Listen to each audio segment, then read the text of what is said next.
नमस्कार दोस्तों, मैं सरिता कुमारी वॉब्स स्टडी चैनल में आप सभी का स्वागत करती हूं। आइए दोस्तों, इतिहास का अध्ययन हम लोग कर रहे थे, जिसके अंतर्गत हम लोगों ने प्राचीन भारत के इतिहास का संपूर्ण अध्ययन किया। जिन लोगों ने नहीं किया है दोस्तों, डिस्क्रिप्शन में इसका लिंक दिया हुआ है, आप पढ़ सकते हैं।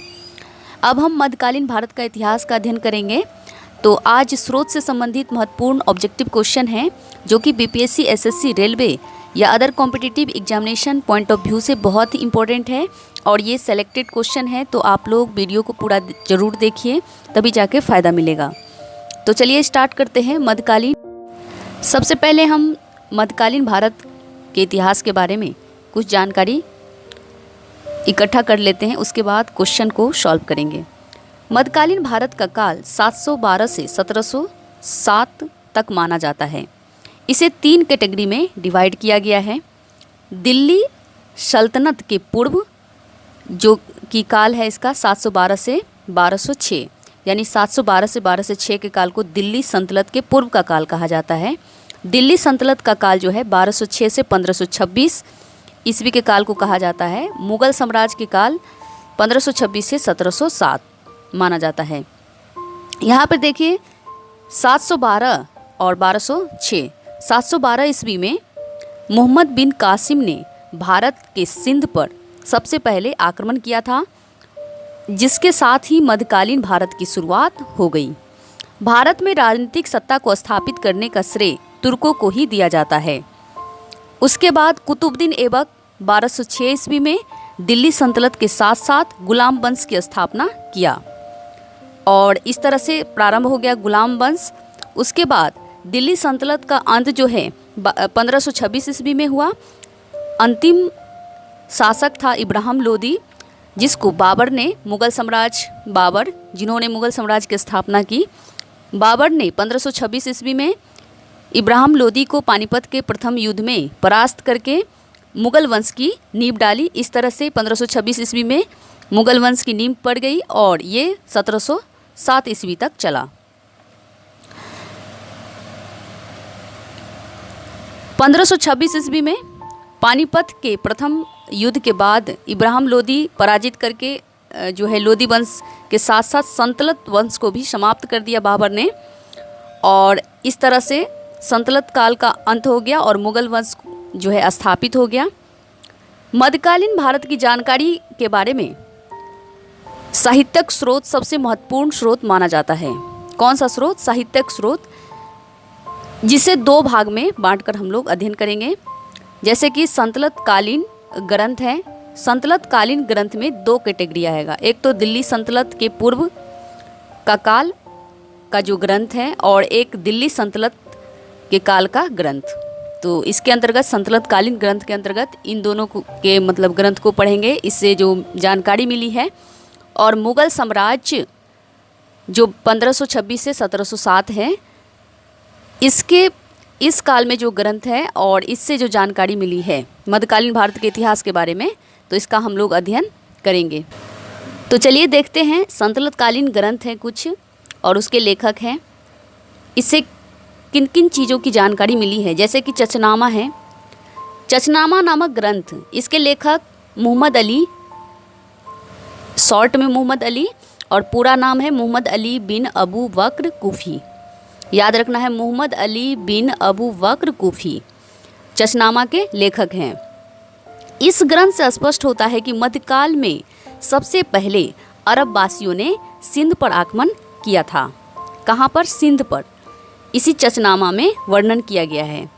712 ईस्वी में मोहम्मद बिन कासिम ने सिंध पर आक्रमण किया और जिसका एकमात्र स्रोत ये चचनामा है, जिसको फतहनामा के नाम से भी जाना जाता है। क्या नाम, किस नाम से जाना जाता है?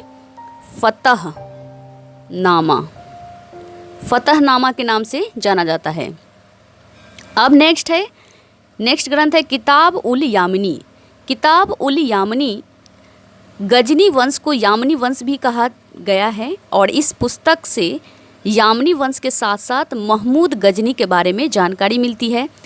इसके जो लेखक हैं उत्बी, ये महमूद गजनी के दरबार में इतिहासकार थे। महमूद गजनी के दरबार में जो है उत्बी, फरूखी, अलबरूनी, ये सब विद्वान रहते थे और इसमें से उतबी जो है प्रमुख इतिहासकार थे, इनके दरबारी इतिहासकार थे महमूद गजनी का।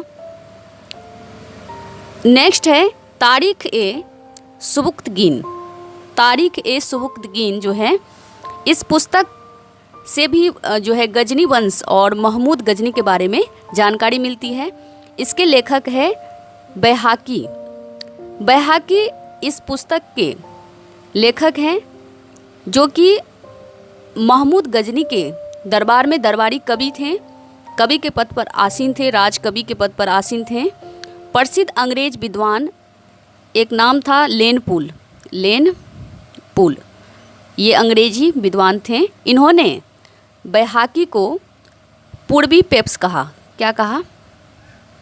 पूर्वी पेप्स। पूर्वी पेप्स कह करके संबोधित किया बैहाकी को, जो कि तारीख ए सुबुक्तगीन के लेखक हैं। अब नेक्स्ट है शाहनामा। शाहनामा के लेखक है फिरदौसी। शाहनामा इस पुस्तक से भी गजनी वंश और महमूद गजनी के भारत पर आक्रमण के बारे में जानकारी प्राप्त होता है शाहनामा से। इसके लेखक कौन है? फिरदौसी। नेक्स्ट है किताब उल हिंद। किताब उल हिंद के लेखक अलबरूनी हैं।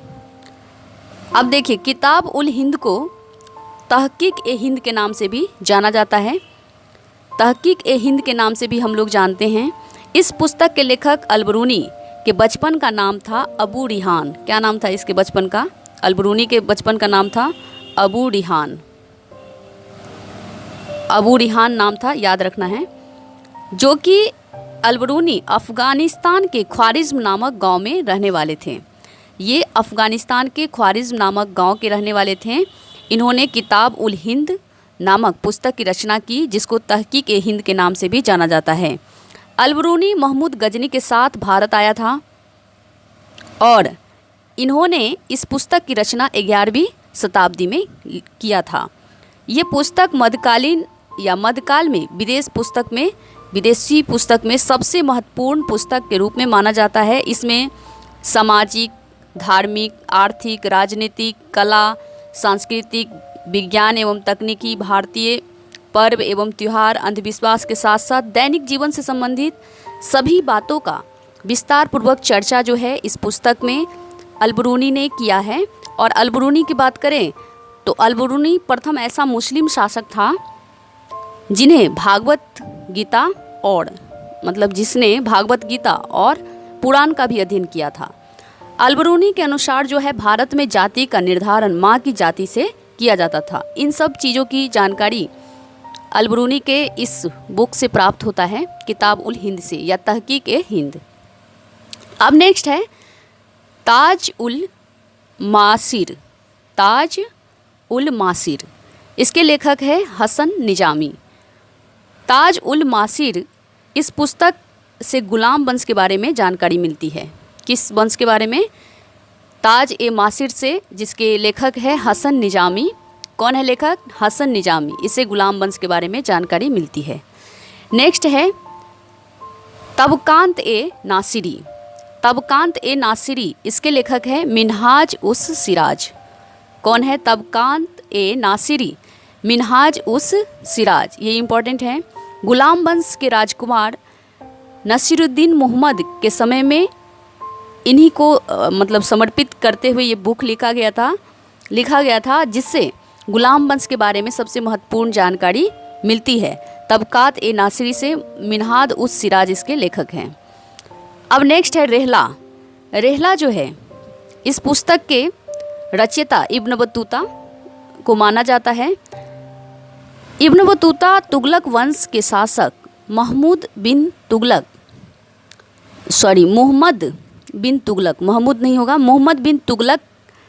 के समय में भारत आया था। मोहम्मद बिन तुगलक ने इसको दिल्ली का काजी मतलब होता है न्यायाधीश, नियुक्त किया और अपना राजदूत बना करके चीन भी भेजा था। इस तरह से इब्न बतूता का बुक हो गया रेहला। नेक्स्ट बुक है तारीख ए फिरोज शाही। तारीख ए फिरोज शाही या फिर फतवा ए जहांदारी। फतवा ए जहांदारी या तारीख ए फिरोज शाही इसके लेखक है जियाउद्दीन बर्नी। दोनों के लेखक कौन है? जियाउद्दीन बर्नी। कौन कौन? तारिख ए फिरोज शाही और फतवा ए जहांदारी। इसके लेखक है जियाउद्दीन बर्नी। जियाउद्दीन बर्नी ने इस पुस्तक की रचना जेल में रहते हुए किया था और इससे तुगलक वंश के बारे में, विशेषकर फिरोज तुगलक के बारे में जानकारी मिलता है।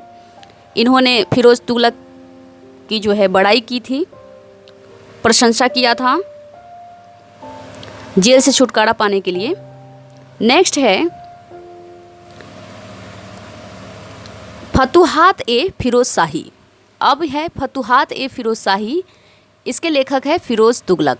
कौन है? फतुहात ए फिरोज शाही, फिरोज तुगलक। इसके लेखक है दिल्ली सल्तनत का एकमात्र सुल्तान फिरोज तुगलक ने अपनी आत्मकथा लिखी थी।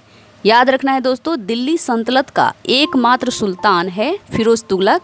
इन्होंने अपनी आत्मकथा लिखी थी फतुहात ए फिरोज शाही के रूप में। नेक्स्ट है तारिख ए मुबारक शाही। तारिख ए मुबारक शाही ये याहिया बिन अहमद सरहिंदी ने लिखा है। तारिख ए मुबारक शाही याहिया बिन अहमद सरहिंदी ने लिखा है। सैयद वंश के बारे में जानकारी जो है इस ग्रंथ से मिलता है। सैयद वंश के बारे में, खास करके मुबारक शाह के बारे में जानकारी इससे प्राप्त होता है। अब है मुगल कालीन ग्रंथ है कुछ। इससे पहले एक इम्पॉर्टेंट क्वेश्चन जो कि पूछा जाता है अमीर खुसरो के बारे में सल्तनत काल में, तो इसका अमीर खुसरो के बारे में समझ लेते हैं। उसके बाद हम लोग मुगल कालीन ग्रंथ को पढ़ेंगे।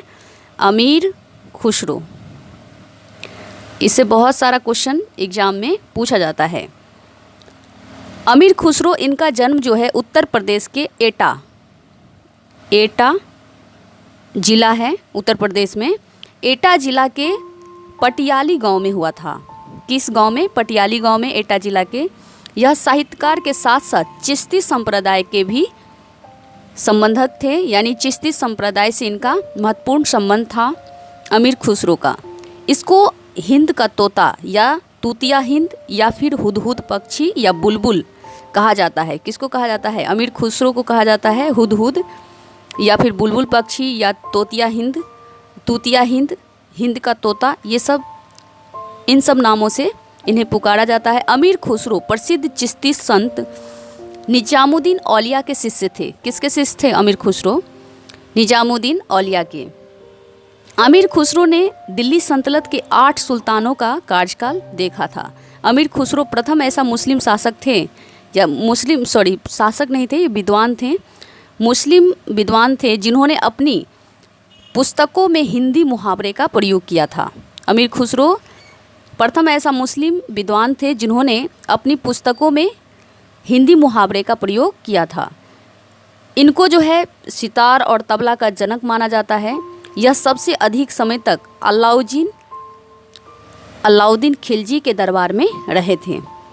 याद रखना है, जितना भी क्वेश्चन बोला गया है सारा का सारा इम्पोर्टेंट है। इसके जो पुस्तक है तुगलकनामा हो गया, आशिका हो गया, लैला मजनू, सीरी फरहाद, खजाइन उल फतूह, उसके बाद नूर सिपेहर, इसका ये है नूर सिपेहर ग्रंथ है, पुस्तक है। कौन कौन पुस्तक है अमीर खुसरो का? लैला मजनू, सीरी फरहाद, आशिका, उसके बाद नूह सिपेहर, खजाई उल फतूह। याद रखना है। अब हम पढ़ेंगे मुगल कालीन ग्रंथ के बारे में। मुगल कालीन ग्रंथ के बारे में किन किन चीज़ों की जानकारी मिलती है और इसके लेखक कौन हैं, चलिए देखते हैं। ग्रंथ का नाम है इधर, यहाँ पे देखिए, तुजुक ए बाबरी या बाबरनामा। इसके लेखक बाबर हैं। तुजुक ए बाबरी या बाबरनामा के लेखक कौन है? बाबर की आत्मकथा है ये। इसमें कश्मीर के बारे में उल्लेख नहीं किया गया है। इसमें मुगल वंश की स्थापना और बाबर की उपलब्धियों का वर्णन है। चूँकि ये आत्मकथा है तो बाबर ने अपनी उपलब्धि और अपने वंश की स्थापना के बारे में वर्णन किया है। इसमें बाबर की मातृभाषा तुर्की था, इसीलिए बाबर ने इस ग्रंथ को तुर्की भाषा में ही रचना किया था। हुमायूंनामा की बात करें तो इसके लेखक गुलबदन बेगम। हुमायूंनामा के लेखक कौन है? गुलबदन बेगम। यह 2 भागों में विभाजित है। पहले भाग में बाबर के बारे में और दूसरे भाग में हुमायूं के बारे में वर्णित किया गया है।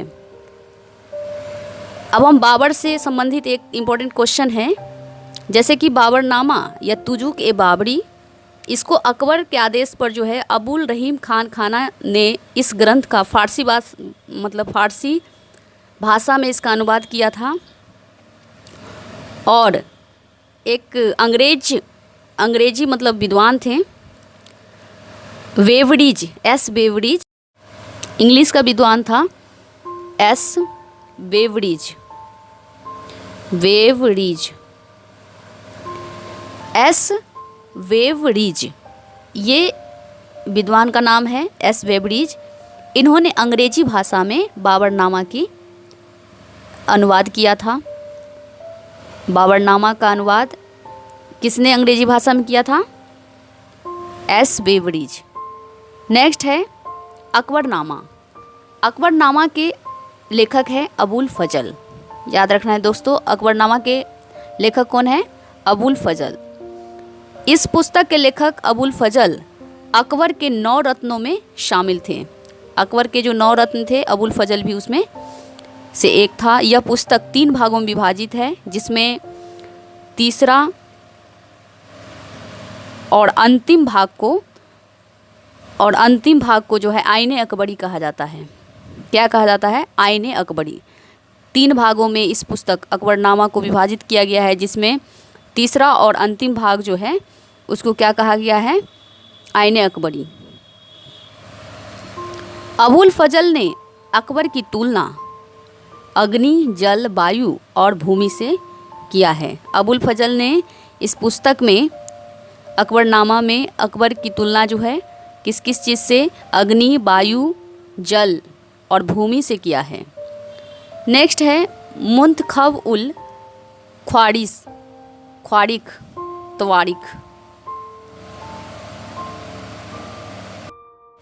नेक्स्ट है मुंतखब उल तवारीख। इसके रचयिता है बदायूनी। बदायूनी जो है अकबर के समय में इस ग्रंथ को लिखे थे, मुंतखब उल तवारीख। इस ग्रंथ में बदायूं ने अकबर की धार्मिक नीतियों का आलोचना किया है। धार्मिक नीतियों पर आलोचना किसने किया? बदायूं ने किया। किस पुस्तक में किया? मुंतखब उल तवारीख में किया। तुजुक ए जहांगीरी, इसके लेखक है जहांगीर। तुजुक ए जहांगीरी, यह जहांगीर की आत्मकथा है।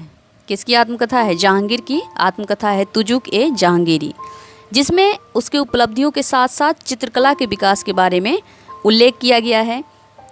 चित्रकला के क्षेत्र में जहांगीर के काल को स्वर्णकाल कहा जाता है, स्वर्णकाल माना जाता है। बाबर और जहांगीर, 2 मुग़ल बादशाहों ने अपनी आत्मकथा लिखा है। बाबर का हम लोगों ने ऊपर पढ़ा, तुजुक ए बाबरी या बाबरनामा, और जहांगीर का है तुजुक ए जहांगीरी। नेक्स्ट है शाहजहांनामा। इसके लेखक है इनायत खां। कौन है लेखक? इनायत खां। इस पुस्तक से शाहजहां के उपलब्धियों के साथ साथ मुग़लकालीन स्वर्णकाल के बारे में भी जानकारी मिलता है शाहजहांनामा से। इसके लेखक है इनायत खां। उसके बाद पादशाहनामा हामिद लाहौरी, इसके लेखक है हामिद लाहौरी। पादशाहनामा के यह पुस्तक शाहजहां के काल में लिखा गया है और इसकी उपलब्धियों का वर्णन किया गया है, शाहजहां के उपलब्धियों का। नेक्स्ट है आलमगीरनामा। इसके लेखक है कासिम सिराजी। कौन है लेखक? आलमगीरनामा का कासिम सिराजी। औरंगजेब ने आलमगीर की उपाधि धारण किया था, अर्थात यह पुस्तक औरंगजेब से संबंधित है, आलमगीरनामा। इसके लेखक है कासिम सिराजी, याद रखना है। नेक्स्ट है मुंतखब उल लुबाब। इसके लेखक है खफ़ी खां। कौन है? खफ़ी खां है इसके लेखक। मुंतखब उल लुबाब इस पुस्तक यह पुस्तक औरंगजेब के समय में लिखा गया। मराठा और मुगलों के संघर्ष के बारे में विस्तार पूर्वक जानकारी इस पुस्तक में है। इसके लेखक है खफी खां। खफी खां। नेक्स्ट है मासिर ए आलमगीरी। मासिर ए आलमगीरी, इसके लेखक कौन है? साकी मुस्तैद खां। साकी मुस्तैद खां मासिर ए आलमगीरी के लेखक हैं। यह पुस्तक औरंगजेब के समय में लिखा गया था, जिसमें मुगल काल के सामाजिक, धार्मिक, राजनीतिक, आर्थिक, कला एवं सांस्कृतिक के साथ साथ महत्वपूर्ण बातों का उल्लेख किया गया है। तो ये पुस्तक इम्पोर्टेंट है। साकी मुस्तैद खां ने लिखा है मासिर ए आलमगीरी। नेक्स्ट है मज़्म उल बहरीन। मज़्म उल बहरीन के लेखक है दारा शिकोह। याद रखना है, मज़्म उल बहरीन के लेखक कौन है? दारा शिकोह। दारा शिकोह। मज़्म उल बहरीन का शाब्दिक अर्थ होता है दो महासागरों का मिलन होना, अर्थात हिंदू और मुस्लिम संस्कृति का मिलन के बारे में दारा शिकोह ने बताया है इस पुस्तक में औरंगजेब के समय में।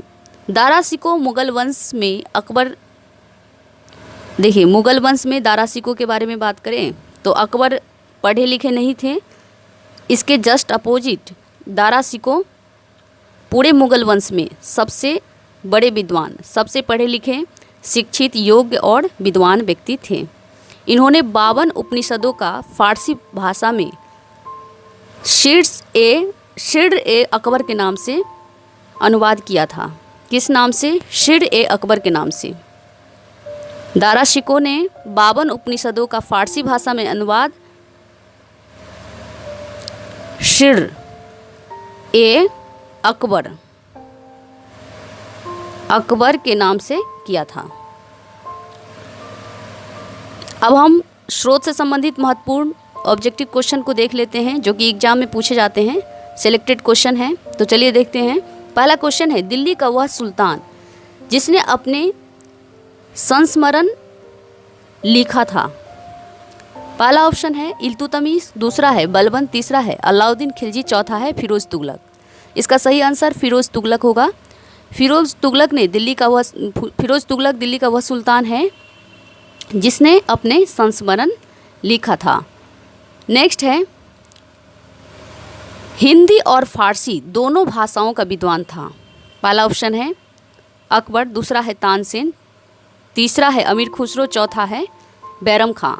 तो हिंदी और फारसी दोनों भाषाओं का विद्वान कौन था? इसका सही आंसर होगा अमीर खुसरो। हिंदी मुहावरे का प्रयोग किया था अपने ग्रंथ में, अपने पुस्तक में। इन्होंने, अमीर खुसरो ने संगीत यंत्र तबला का प्रचलन किया। किसने किया? हम लोगों ने थ्योरी में पढ़ा अभी, अमीर खुसरो ने किया। नेक्स्ट क्वेश्चन है, प्रसिद्ध कवि अमीर खुसरो के दरबार में रहते थे। मतलब प्रसिद्ध कवि अमीर खुसरो दरबार में रहे। किसके दरबार में रहे? इसका सही आंसर हो जाएगा अलाउद्दीन खिलजी। अलाउद्दीन खिलजी के दरबार में सबसे लंबे समय तक रहे थे अमीर खुसरो। नेक्स्ट है, निम्न में से किसको सितार का जनक माना जाता है? अमीर खुसरो को। नेक्स्ट क्वेश्चन है, निम्न में से किस संगीत वाद्य को हिंदू मुस्लिम गान वाद्यों का सबसे श्रेष्ठ मिश्रण माना गया है? तो इसका सही आंसर हो जाएगा दोस्तों डी नंबर, सितार को। नेक्स्ट क्वेश्चन है, तबकात ए नासिरी का लेखक कौन था? तबकात ए नासिरी, ऊपर हम लोगों ने अभी पढ़ा है तबकात ए नासिरी का। मिनहाज उस सिराज कौन है? मिनहाज उस सिराज तबकात ए नासिरी के लेखक। नेक्स्ट क्वेश्चन है, सूची 1 से सूची 2 को सुमेलित करके नीचे दिए गए कूट से सही उत्तर को चुनना है। यहाँ पर देखिए सूची 1 सूची 2 है। तारीख़ हिंद पहला दिया है इब्न बतूता, तारीख़ दिल्ली मिनहाज दिया हुआ है रेहला अलबरूनी और तबकाते नासिरी खुसरो। तो यहाँ पर देखिए अगर कुछ नहीं याद है तो रेहला तो याद है, रेहला होगा। किसका होगा रेहला? इब्न बतूता का। सी का पहला, अब देखिए सी का पहला किसी में है? सी का पहला है ना 3 नंबर में, और किसी में भी नहीं है, तो इसका आंसर तो 3 नंबर फिक्स हो गया। लेकिन हम फिर भी देख लेते हैं। ए का दिया हुआ है तीसरा, ए का तीसरा दिया हुआ है, यानी तारीख़ हिंद। तारीख़ हिंद का क्या होगा? अलबरूनी। तारीख़ हिंद का अलबरूनी। अब देखिए सी नंबर में फिर बी का चौथा दिया हुआ है, बी का चौथा यानी तारीख़ दिल्ली, इसका खुसरो। रहला का इब्न बतूता, और तबकाते नासरी का हो जाएगा मिनहाज उस सिराज। तो इस तरह से अगर हमें एक चीज़ के बारे में जानकारी होती है, एक भी ऑप्शन का पता होता है, तो हम इस तरह से ढूंढ सकते हैं। या फिर कभी कभी इस टाइप का नहीं भी दिया रहता है, तो चारों ऑप्शन के बारे में जानकारी होना चाहिए। अमीर खुसरो एक डैश थे, कवि थे, संगीतज्ञ थे या इतिहासकार थे, ये तीनों थे? तो तीनों थे। अमीर खुसरो कवि भी थे, इतिहासकार भी थे और संगीतज्ञ भी थे। तीनों विद्वान थे, तीनों चीज़ में प्रख्यात नॉलेज था इनको। निम्न भाषाओं में से किस भाषा को दिल्ली सुल्तानों ने संरक्षण प्रदान किया?